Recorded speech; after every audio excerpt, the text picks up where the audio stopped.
श्रीगौरी वक्त्रपद्मार्का श्रीविघ्नेशा गजानना उत्तिष्ठ सुरसम्पूज्या त्रैलोक्यं पालनं कुरु श्रीगौरी वक्त्रपद्मार्का श्रीविघ्नेशा गजानना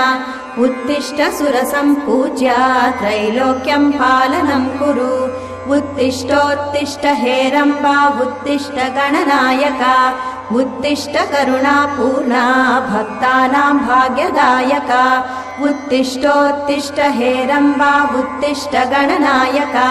उत्तिष्ठ करुणापूर्णा भक्तानां भाग्यदायका श्रीयाकुवाहन शिवात्मज दिव्यगात्रा श्रीभिन्नदन्तधनुजान्तक सूक्ष्मनेत्रा सर्वार्ति दुःख शमना फणिराजसूत्रा